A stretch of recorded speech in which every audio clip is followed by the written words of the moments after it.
ritrovati a un nuovo appuntamento con A Voi la Linea. Meno di 2 mesi alla tappa del Giro d'Italia, da Marano a Castelmonte. Con Ezio Cainero abbiamo fatto il punto della situazione mentre si lavora anche per il 2023 e la sfida Lussari. Ci sono tante incognite, le possibilità di farcela sono al 50%, dice Cainero, che ha in mente una chicca per festeggiare i suoi 20 anni di collaborazione con la Corsa Rosa.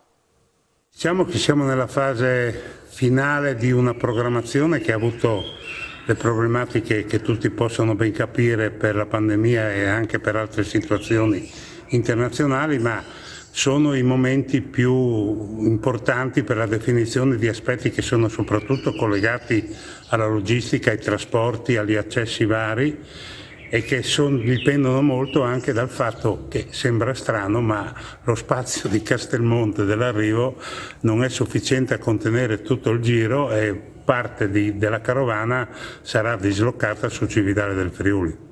Che ruolo avrà questa tappa in questo Giro d'Italia?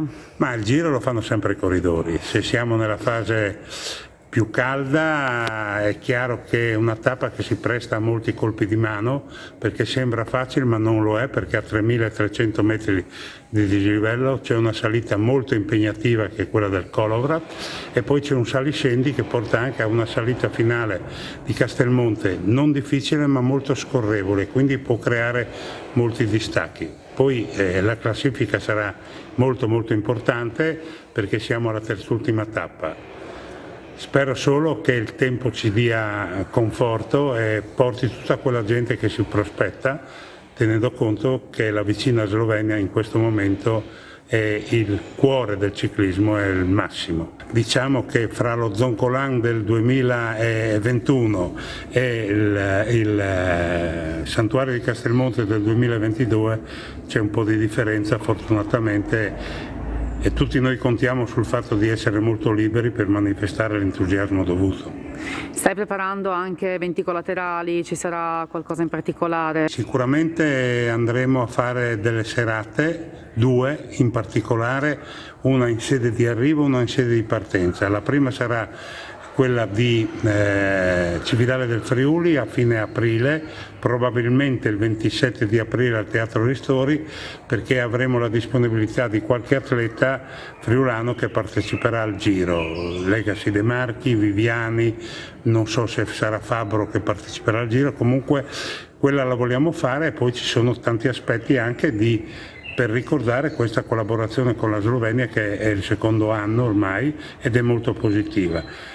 A fine il 21, questa è una data già prefigurata, il 21 di maggio faremo la grande serata di presentazione di Marano Lagunare con, spero di poter confermare, presenze prestigiose della zona, di grandi atleti o dirigenti sportivi della zona. E per il prossimo anno a che punto siamo? Resta Lussari, resta un punto di domanda? Come siamo? Per me il chiodo fisso, ci stiamo lavorando da 3 anni. Se in questo momento dovessi dire le percentuali di realizzabilità? Senza voler essere né ottimista né pessimista, 50-50.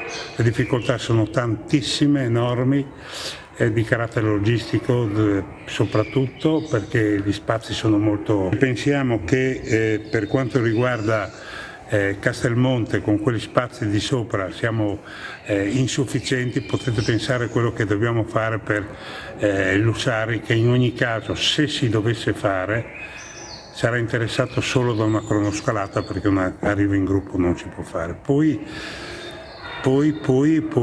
spero di aggiungere una piccola chicca perché sono i 20 anni del mio inizio di attività col Giro d'Italia.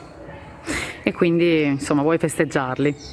Ma senti, quando si può, quando non potrò più è inutile festeggiare, speriamo di stare bene, di avere la salute per portare avanti un programma che comunque richiede tanto lavoro. Non nego che in questo ultimo 2-3 mesi le visite, i sopralluoghi, i contatti anche a Milano per il Giro d'Italia del 2023 sono stati tanti.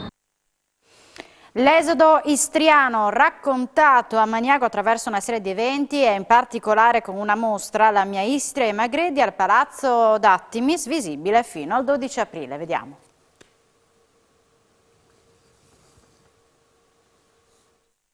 Questa è una mostra che ripercorre una pagina rimasta nel silenzio per tanti decenni.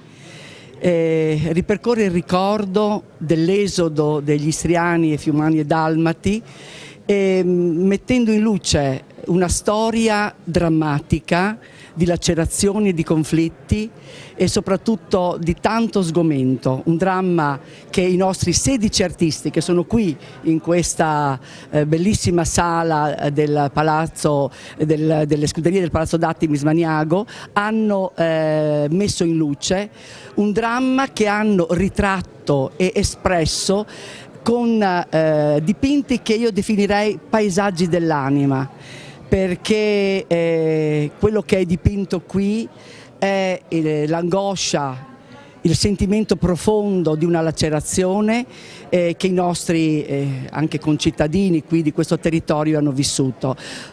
Ciascuno con proprie modalità espressive, chi con uno stile figurativo, chi con uno stile un po' più astratto, sono entrati negli spaccati di questa storia parlando di foibe, parlando di partenze, di addii, di case abbandonate, di sguardi sconsolati e sgomenti, e lo hanno fatto toccando le corde del cuore di chi guarda, per cui l'approccio giusto a queste opere è proprio quello di lasciar parlare l'anima e lasciar parlare il cuore, quell'anima che hanno aperto pittori e pittrici in questa occasione. Un parco trail transfrontaliero tra Italia e Austria, un'area mappata a cielo aperto dove poter correre, camminare, imparare. Si chiama Trail Rain, acronimo di Run Across Nation, e verrà inaugurato a Gemona l'8 aprile prossimo. 8, 9 e 10 aprile sarà un fine settimana particolare per Gemona dal punto di vista sportivo, ma non solo, perché non c'è solo sport in questo progetto. Assessore, che cosa state preparando? Stiamo preparando l'apertura del parco Running, un parco che nasce da una collaborazione transfrontaliera, infatti figlio di un progetto Interreg Italia e Austria, e virtualmente il parco aprirà le sue porte proprio nelle giornate dell'8, 9 e 10 aprile. Inizia la giornata dell'8 con l'inaugurazione con le autorità, quindi abbiamo il battezzo, diciamo, del parco, e prosegue in 1 o 2 giorni di sport a tutto tondo, perché non solo running ma tanti altri eventi collaterali.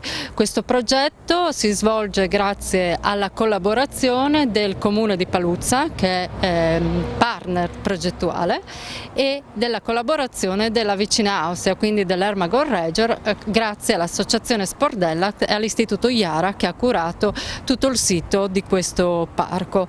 Difatti parliamo di un parco a cielo aperto dove poter correre ma anche camminare, adatto a tutti i tipi di utenti, a tutti i tipi di appassionati, perché è perfetto sia per la didattica, quindi per le scuole, ma anche per coloro che vogliono partire alla scoperta del nostro territorio unendo i due popoli.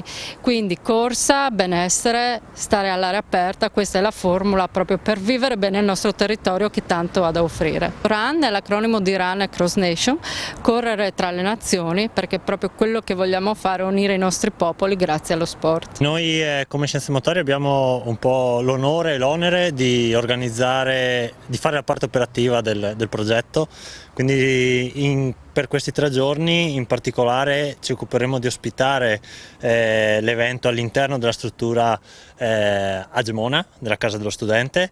Ci sarà un expo con le aziende del settore outdoor che porteranno i loro prodotti per farli testare direttamente sul campo agli appassionati, a chi verrà appunto a partecipare, a visitare l'Expo. Ci saranno altre attività come yoga, convegni con la nazionale di trail running, convegni sulla nutrizione sportiva. Insomma, abbiamo una 3 giorni ricca di eventi. Ovviamente il tutto culminerà alla domenica con la gara, o meglio le gare, diciamo così, sia la gara trail running agonistica che la gara per le famiglie, un percorso ridotto adatto anche a chi vuole provare, a chi vuole testarsi su una cosa più semplice, però sempre molto spettacolare all'interno del centro storico di Gemona fino ai dintorni, i sentieri che abbiamo attorno al centro storico. C'è anche il comune di Paluzza, più in generale comunque sarà coinvolta anche la Carnia, ecco, in che modo poi anche lì si prepara un evento conclusivo per quanto riguarda questo progetto? Ma sì, il comune di Paluzza ha accolto molto volentieri l'invito di Gemona, del comune di Gemona, dell'università, per il semplice fatto che l'attività motoria, la corsa in montagna è parte quasi del DNA della vallata e della Carnia in generale, perché è attività diffusa. E si concluderà il progetto con un evento conclusivo che sarà, insomma, sullo stile degli eventi di apertura, quindi con una sorta di convegno che tirerà un po' le fila del progetto, che metterà assieme un po' anche i risultati del progetto e che ci dirà quanto la corsa, l'attività outdoor può essere non solo attività agonistica, come è forse eccessivamente considerata nelle nostre vallate, ma è anche benessere, attività di piacere, di natura, attività, perché no, attività economica extra allo sport. Quindi insomma sarà un po' il tirare le fila, il tirare le somme di quello che è stato il progetto. Ed ora una piccola pausa per la pubblicità, ci vediamo tra poco, da voi la linea.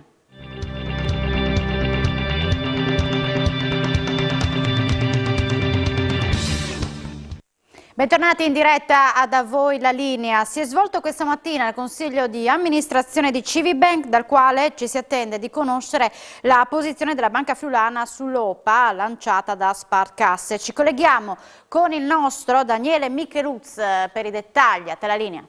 Dalla sede Civibank oggi un importante consiglio di amministrazione con i vertici, siamo con la presidente Michela Del Piero. Insomma, quali sono le risultanze di questo CDA sul fronte OPA lanciata da Sparkasse, Presidente? Buongiorno.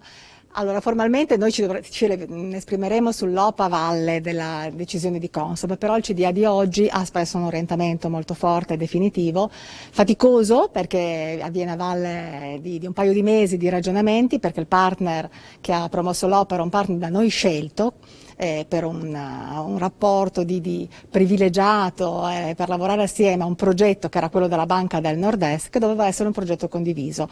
Oggi questa operazione purtroppo è stata strutturata come un'acquisizione, per cui la Banca del Nord-Est, se ci sarà, sarà la Banca di Bolzano, non sarà più la banca di questo territorio, per cui come Consiglio di amministrazione ci sentiamo di dover opporci a questa struttura che non corrisponde a quello che era il piano industriale che avevamo deliberato e le scelte che abbiamo preso fino ad oggi. Quale sarà la linea e l'indirizzo da dare quindi ai soci che vorranno eventualmente comprare queste azioni o venderle in questo caso? Beh, noi ci esprimeremo con tutta una serie di dettagli in termini di modalità, prezzo, e poi il socio sarà autonomo nella propria scelta, però questa è una scelta di politica economica. Secondo me vorremmo che le decisioni sul nostro territorio siano prese da qualcuno che vive lontano da qui, o vogliamo che rimangano ad opera di nostri concittadini? Questa è la domanda numero uno.